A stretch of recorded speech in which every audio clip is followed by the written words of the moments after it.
Hey guys, before today's video starts, I just wanted to make it clear that yes, I know what happened in the Justice and Titans game yesterday, and if you're wondering where a video was on it, well, please be patient with me guys. I have something special planned that involves this game, but it's going to take a little bit of time for me to make. I really didn't want to rush it out in one day just because I want it to be of really good quality. Plus, today's video has been on the back burner for quite a bit, and I really didn't want to push back its release date any further. I kind of just wanted to edit this bad boy and finally get it up on YouTube. So yeah, I thank all of you in advance for your patience. I'm pretty sure a bunch of you want to know what I think of that Justice and Titans matchup, but I promise you that the wait will be worth it. Try and hang on for another day or two, guys. I'm taking my time with this new video for the sake of you guys. I want everything to be perfect in it. But anyway, that's going to do it from me. Enjoy today's video. What's going on, everybody? Welcome back to the channel and to another Overwatch League discussion video. Today's topic is going to be all about the MVP race. I figured that some people may be curious about my thoughts on the MVP finalists and who I think should end up winning it, so why not make a video on it? But where do I even begin?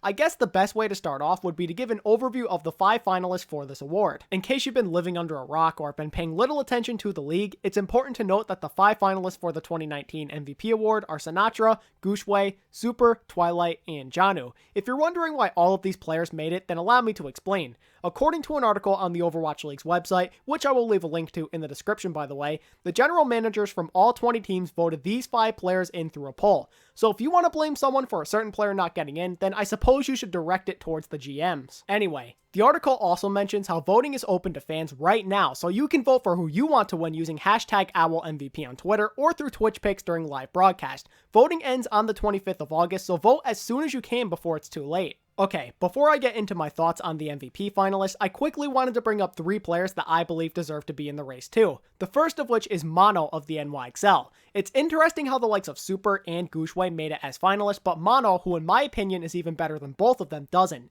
Even on a star-studded roster like the NYXL, Mono has been a standout player on that team this entire time. He's been someone the NYXL have relied on to provide stability and make plays all year long. Mono is someone who almost always knows how to play out a fight. His third least deaths per 10 minutes in the league is something he is partially responsible for without a doubt. His supports take a lot of credit too obviously, but his decision making helps him die less for sure. And another thing that's great about Mono is that he's very efficient when it comes to kill contribution. Although he's not nearly as aggressive as somebody like Super or Bumper, he still ranks fairly close to them in terms of eliminations per 10 minutes. In my opinion, Mono was the backbone of the NYXL, and he definitely should have been one of the MVP options this year. The second person who should have been in the MVP race in my opinion is JJanu, who is a godly off-tank player, definitely deserves to be considered as one of the most valuable players in all of the league after his outstanding performances on D.Va this year. But if he's on here, then why not also consider JJanu? Choi not only is really consistent, but he honestly might be the most clutch player on the San Francisco Shock. He never fails to be the guy who comes up with a big play when his team needs one. There's been so many moments where he bails his team out from a rough position, whether it's by eating a Graviton Surge while Violet doesn't have Transcendence up, or getting multiple kills with a self-destruct. And although this doesn't have to do with D.Va, have you seen this guy's Roadhog in the Stage 3 finals against Shanghai? The Shock probably don't even bring that match to a map 7 without Choyobin popping off so much. And person number 3 that has a good case to be an MVP finalist is Ding of the Shanghai Dragons. What else is there to say other than that his Sombra and Pharah play was extremely influential towards his team's success. After a tough stage 1, the Dragons were able to turn it around after realizing that Ding on Sombra instead of playing a D.Va was very effective for them. Ding was the carry of the Dragons in stage 2 for sure. In fact, him and Shanghai ended up being ahead of their time since many teams who struggled at traditional GOATs ended up swapping out their D.Va for a Sombra in Stage 3. Then Ding once again showed his brilliance when Stage 3 rolled around by putting on 3 straight brilliant performances on Pharah, Hanzo, and Sombra during the playoffs. I find it hard to believe that Shanghai gets as many wins as they do without him.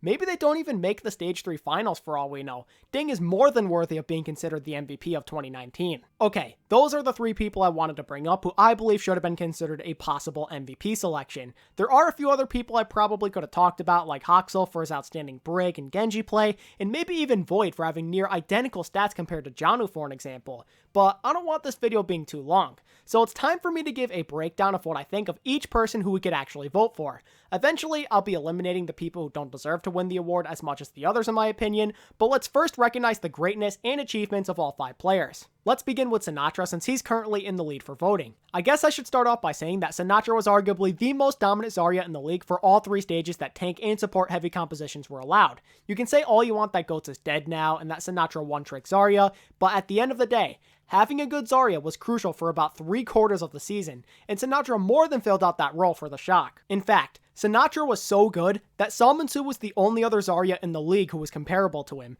Imagine being so good at what you do that there's only one other player in the league that's considered to be at your level. If that's not dominance, then I don't know what is anymore. And what's funny is that not even Salmonsu could match what Sinatraa was doing after stage 1. Sure, Salmonsu dies a little bit less and gets more eliminations by a small margin, but Sinatra's damage output is noticeably higher. And what's scary is that Sinatraa is practically miles ahead of the third highest damage dealer, which is Godsby at the time of me recording this. Imagine doing nearly 2,000 more damage on average than the third highest damage rate in the league.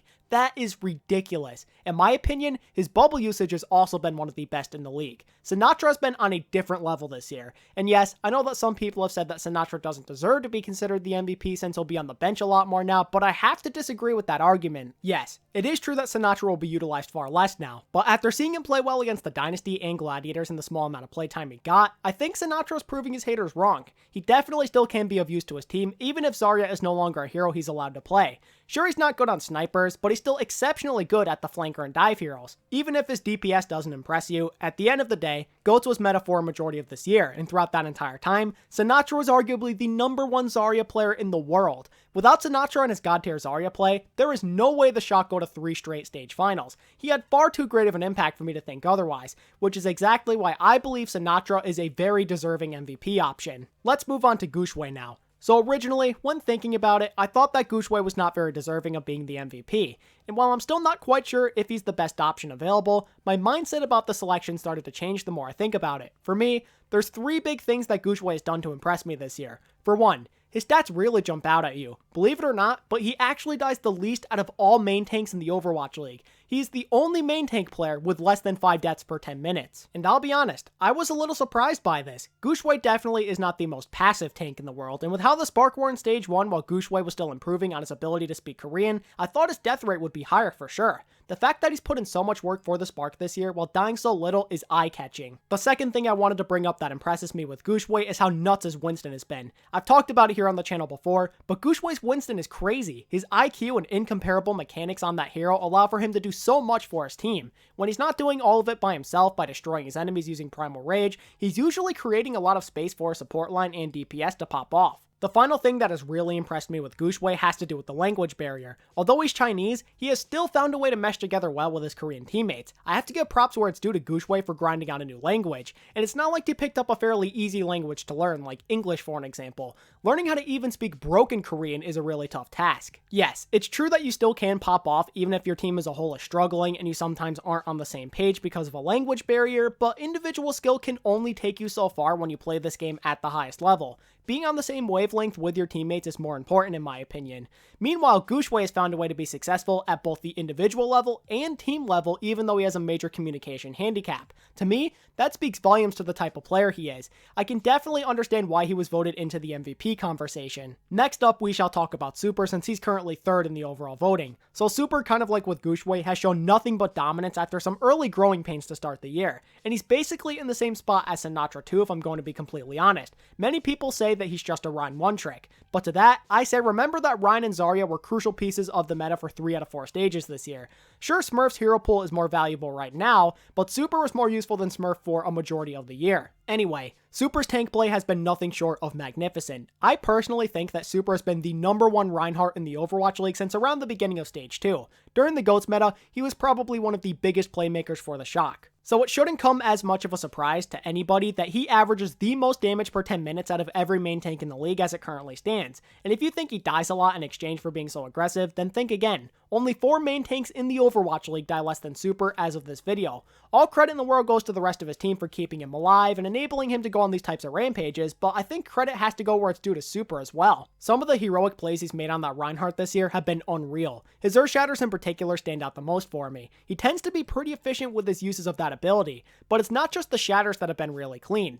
The setup he provides for his teammates to pop off in general cannot be matched by many other main tanks in the league. Whether you like Super or you hate him, I think it's crucial for everybody to appreciate what he's done this year. And even if there are maybe a couple of other people who deserve to be in the running more than him, saying he's not a worthy candidate just doesn't make any sense at all to me. The person who is currently in 4th place in the voting process is Twilight of the Vancouver Titans, and I would say that I don't have to make much of a case with him. I'm sure that a vast majority of fans here are praise for this guy. Most people consider him to be a top 3 flex support in the league at the very worst. Some people even say he's the best, which I personally believe may actually be true. We always talk about how great the Vancouver support line is, and a major reason for that obviously has to do with how insane Twilight is. If you're putting up similar numbers to JJanu, and in some categories even outranking him, then it's safe to say you're pretty good at flex support. Imagine being in a position where JJanu only averages like 100 more damage than you, but you also do a lot more healing than he does. Twilight is crazy. I honestly see him as the number 1 Ana and a top 3 Zen in the league. I know we obsess over how crazy Kareev was in Stage 3,